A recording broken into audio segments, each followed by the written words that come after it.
Hello and welcome to our November off-market lead update. I'm Sam Scharich, and in November we found 108 new off-market sellers, which led to 78 calls and meetings and 23 new IOIs or LOIs that were submitted.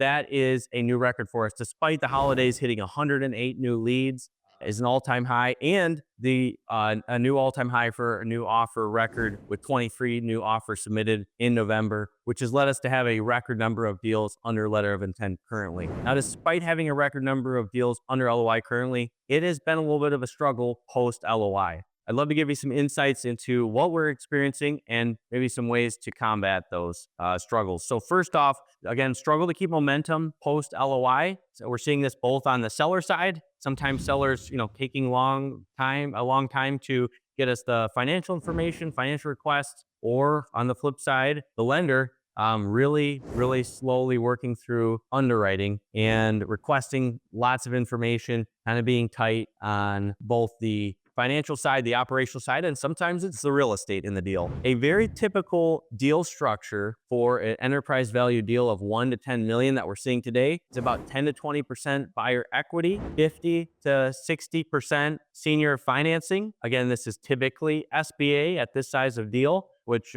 sums to about a 60 to 80% cash at closing to the seller. The remainder of that, 40 to 20%, typically we're seeing as a mixture of seller financing or earnout today. So in those smaller deals, seeing a lot of seller financing and earnouts in order to close gaps and get those deals done, that has increased if you look at it over the last couple of years. On the flip side, the typical deal structure for a 10 to 25 million enterprise value deal. So the next layer up here, we're seeing buyer equity be about 30 to 40% of those deals. Senior debt, again, being at that 50 to 60%. And obviously much less of a gap, only like 10 to 20% that's being filled by seller financing or an earnout. So as you can see at the larger deal size, bringing more buyer equity is really helping close deals. And quite frankly, not being able to bring buyer equity is just making it very difficult to close the larger deals. Also very common today, in order to overcome some of these hurdles and get the deals approved and financed, we're seeing escrow holdbacks, oftentimes around the range of 5% of the total enterprise value of the deal.